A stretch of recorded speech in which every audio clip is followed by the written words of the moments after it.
to the Current Conversations podcast, a production of the Community Engagement and Public Information Department of Gloucester County.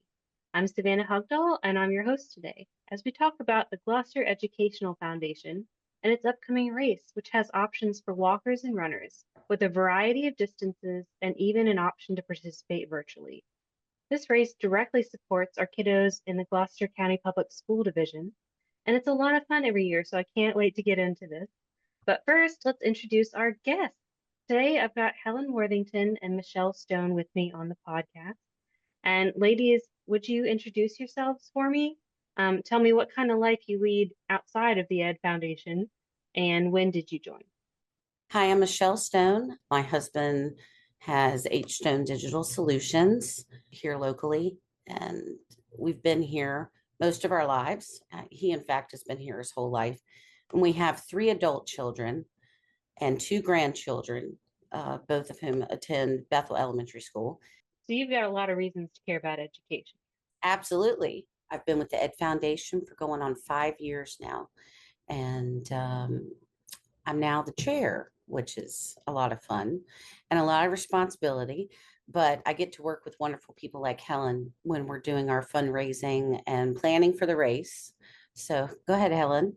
Well, my name is Helen Worthington, and I have served as the race director for the past several years, and I support Michelle and all the other board members as we really work together to do this major fundraising event, which we've done since 2012.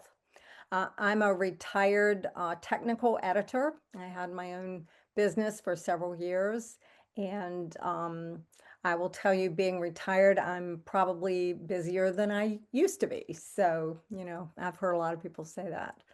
I have too. That's amazing. I don't know what a technical editor is.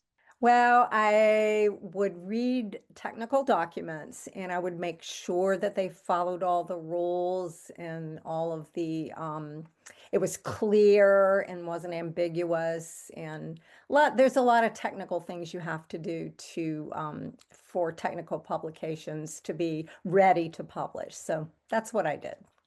That's pretty different than race directing. Yeah.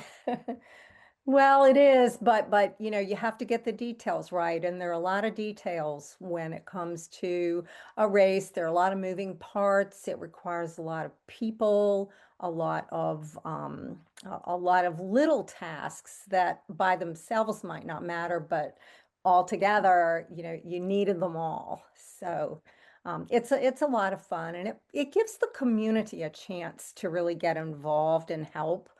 We're so fortunate that just about every facet of the community kind of comes together for this event, not just our board, which, all of them, Michelle and all work incredibly hard. But we also, the schools themselves, we have the race coordinators within the schools who, help us get participation and generate enthusiasm.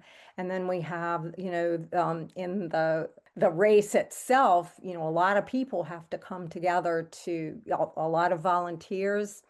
Michelle, I think we have probably about 40 to 45 volunteers on race day. At least, because I believe that last year we had about 35 of the ROTC kids volunteering. And so that doesn't even include all the adults that pitched in and came from various organizations like the Worthington Club. They came and helped. And, we could not do the race without the volunteers. Absolutely. And I'll add to that our sheriff's department, who are incredibly helpful. We love them. They support the schools and the community in such a big way on race day. It's just everybody, the kids coming out, all of our sponsors. Last year, I think we had 47 individuals and businesses in the Gloucester area that gave financially to support this. And without that, we just would not be able to do the programs that we do. And that's because the race is our only fundraiser. I hate to stop y'all. Y'all are on a roll, but you're too far ahead. Are Some we? people have never heard of the Gloucester Educational Foundation. Ladies, can you give me the history of the Ed Foundation? Who is it and what is the mission? Well, the Ed Foundation was actually started in 1998, and that was with funds from Gene Pugh. And for those in the community that remember Gene served on the Ed Foundation and as well as the Gloucester County School Board. Gene was instrumental in getting this organized back then.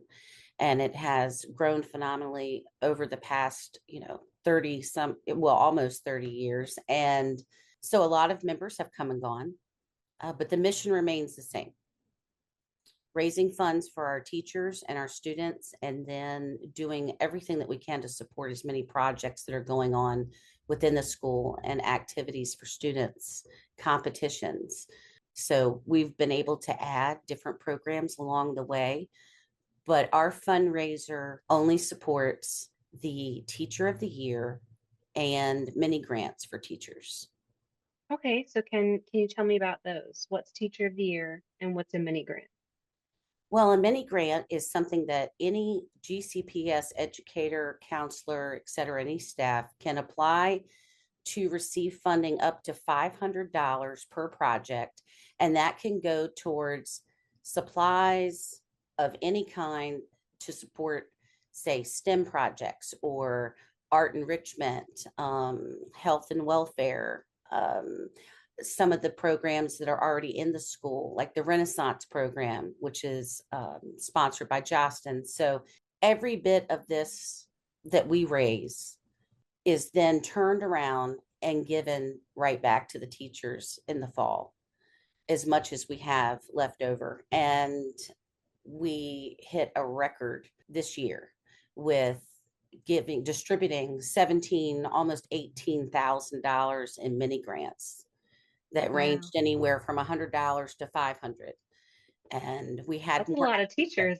That's a lot of teachers. And when you think about how many students, depending on the grade level, whether it's an elementary teacher or what have you, how many students that actually impacts, we're talking thousands of students. And everything helps because, as we all know, there's never enough funding for education. Yeah, I didn't realize that the Ed Foundation had been around since 98. That means that the foundation was there through my entire GCPS education. I bet you helped my teachers, which is just amazing.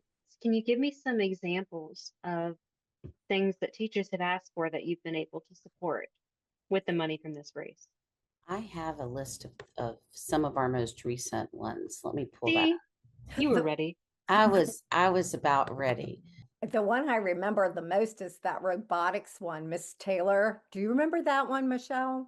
Yes, that was a Taylor STEM Bot- project, and these robots, the kids with would enter different coding. codes. Yes, and then we were able to drive them around by giving them directions. And we only know this because the teacher brought them to us during one of our meetings and allowed us to experiment. And I will tell you, It was it was a fabulous. blast. I It mean, was. we had a great time. We had a couple close calls. There were robots on tables. They should not be on tables. We did, because that was our error, but we had so much fun with that. This past year, however, there are these new cardboard scissors that have become this phenomenon among a lot of our teachers wanting to do various types of art projects and what have you, or just physical examples of something to support a lesson in their classroom. So they're building things with cardboard, and they're called chomp saws. It's we had never heard of them before, but those prevent children from cutting themselves while trying to cut through thick cardboard, and it has been a big hit.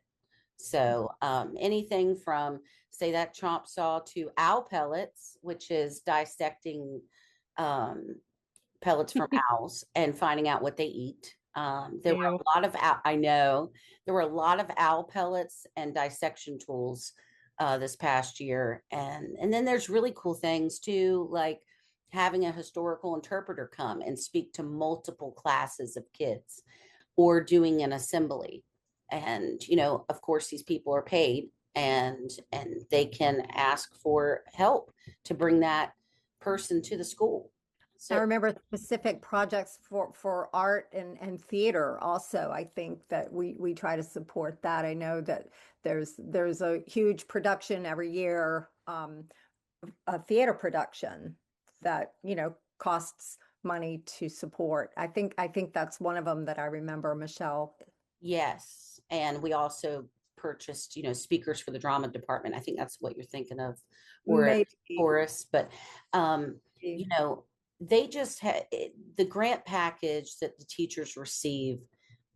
We try to make it as self-explanatory as possible so that each teacher that applies has the best possible representation in their ask for assistance for a project. And that is because they need to be able to show what they believe to be a valid project that will achieve educational, emotional, and overall wellness outcomes. And that is why we help with everything from, say, free choice centers for a pre-K class at Bethel, to supporting podcasts, 3D printing, and it kind of is all over the place. Well, in today's instructional environment, I think, teachers have to compete with a lot. It's hard to keep people's attention. I mean, even adults, are kind of all over the place with their attention. So if we can support a teacher with a specific project that helps them present some sort of a concept where the kids will pay attention and learn what they're supposed to learn, then we've done our job. Let's talk about Teacher of the Year program. What does that mean for our community? Every year, just about this time, right as the teachers are coming back from winter break, they have an opportunity to nominate their colleagues within their building. And so the initial selection of those teachers that will go on to represent each school within Gloucester County is chosen by their peers. And then we receive all that information as well as a collaborative packet that is completed between the teachers, their administrators, and anyone else that wants to weigh in on that individual's character, how they have impacted them. They may even be students. We receive letters from students that say, Mr. or Mrs. such and such has been an absolute positive influence in my life and made a difference. And so we read through all of these packets. And then our board is faced with the tough decisions to choose who out of all these fantastic teachers is going to be elementary level teacher or middle school level teacher or high school level. And then there's an overall teacher of the year who then goes and competes against other teachers in other areas within the state of Virginia. It's a huge honor. That's such a nice program. It's nice to recognize our teachers that work so hard for our little ones. Um, Absolutely. okay, so now let's talk about the race. The race is the big fundraiser that supports these programs, right? That's correct. Okay, so tell me about the race. What kind of activities are part of it? I know that there's a 3K and there's more. Right. Well, we have basically three events that are associated with it. There's the 8K, which is the original race that we started in 2012. And that's kind of more for the serious runners or walkers. You can walk it. You need to be able to walk an 18-minute mile if you want to do that, because the course closes after an hour and a half. So we allow an hour and a half to complete that 8K, which is approximately 5 miles. It's a little less than 5 miles. So and I can't remember the year we started doing the 3K, but we decided that maybe the 8K was a little bit too long for some people, and that we would do another event. So we added the 3K, which is just a little less than 2 miles. You can walk and or run any of them. And for both of those races, we do give awards for the top overall finishers, male and female, plus the ones in 5-year age groups. So, and then we have our virtual 5K, which started COVID year. We had never done a virtual one before, but after that, we just kept on going. And we just, that is an option. And we have a fair number of people who do that just to support us. So, Helen, do you participate? Do you run? um, I don't, I am a runner. I will say that. That's why I got involved in all of this. Years ago, I don't know if you remember, a lot of community members will remember Kitty Martin. Kitty was really instrumental in getting me involved with the race because I was a member of the Peninsula Track Club, and that's a volunteer organization as well that times races. So she got me involved there, and so I started working with the board. And then Ann Burris, who also was a dear friend of mine, got me actually on the board because I was working with the race anyway. So, and that's been 11 years ago. So I'm still doing it. I'm still enjoying it. I don't have any children or grandchildren in the Gloucester County system, but I feel like it's kind of a good way to give back to a community that I love. Absolutely. And we That was so sweet, Helen. That's definitely going in the final draft. Uh, Michelle, do you run? I run when being chased. So I fall into another class of participants for the race. So I do the virtual, so it's a walk run. And one year I did run because there were bees.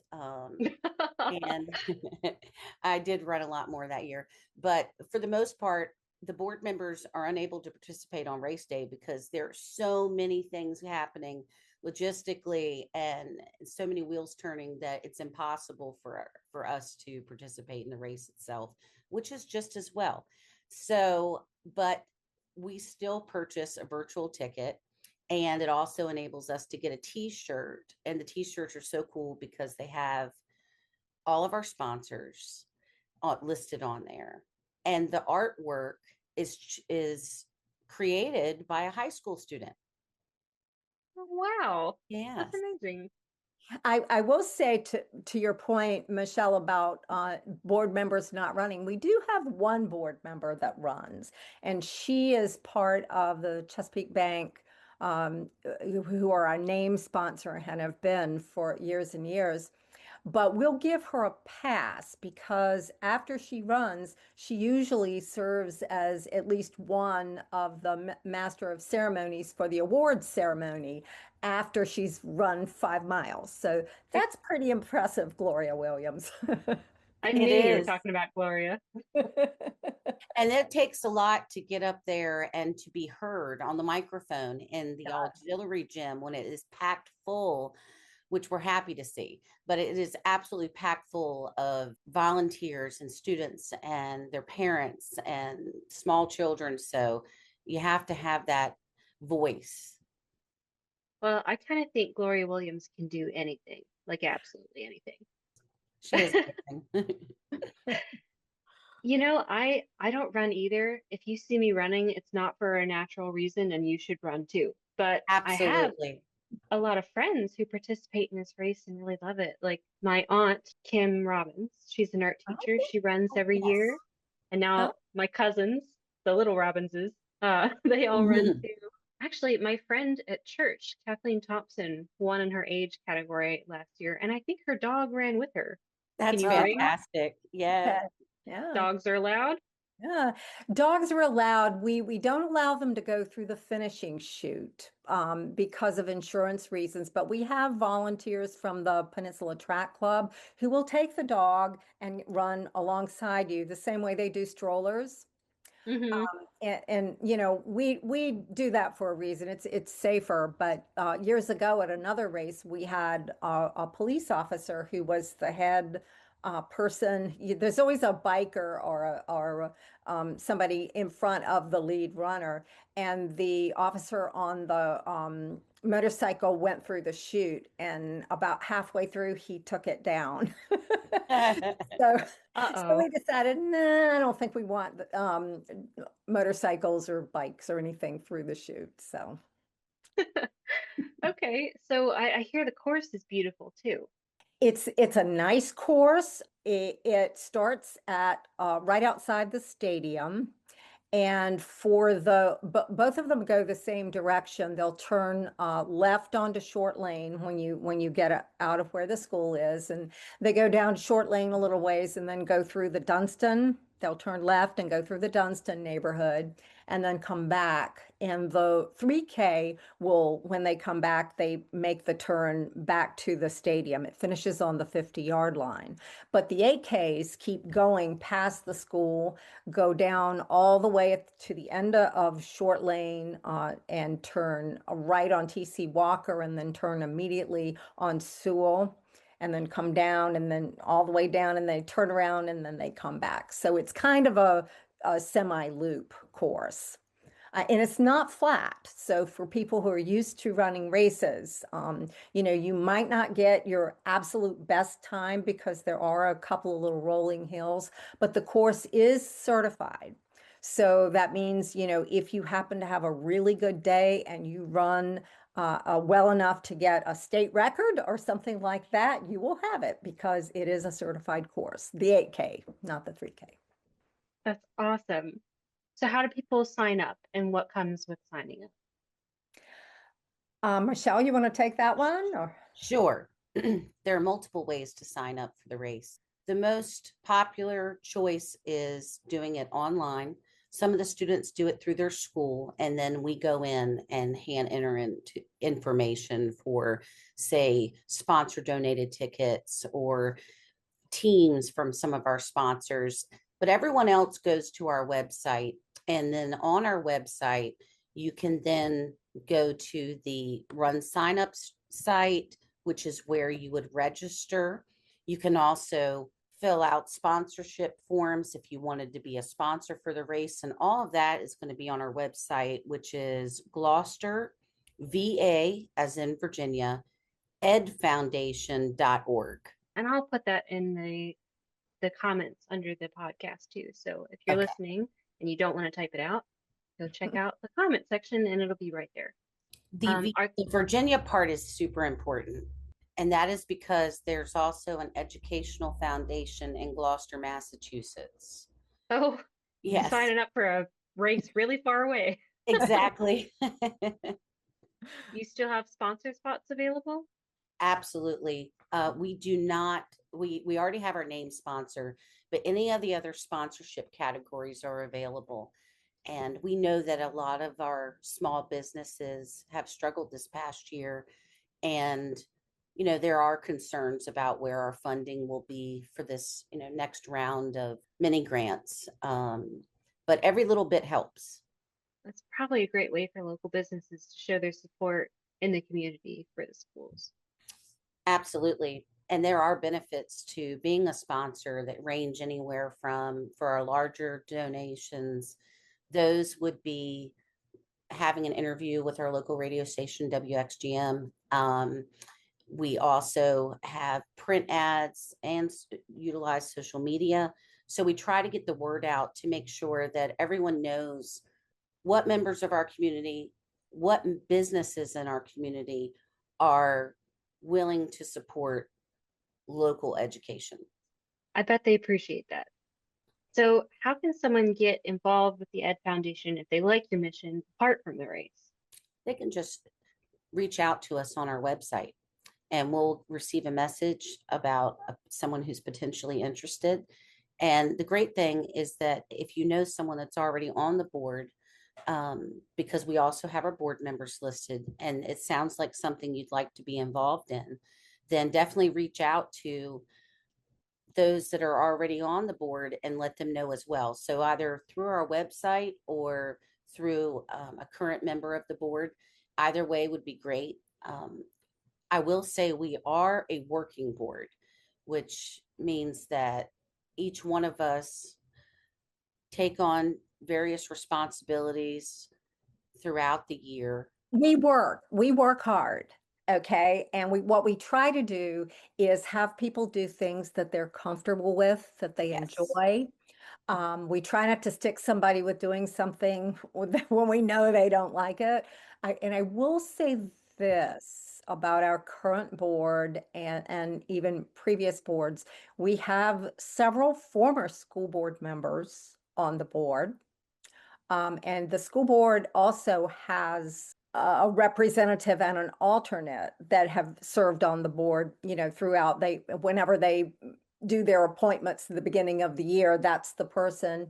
And our person this year is Anita Parker, and she's been associated with us for many, many years. And I think Liana Arsinovic is the alternate, and they're all just very, very wonderful and involved, and I think they're wanting us to succeed.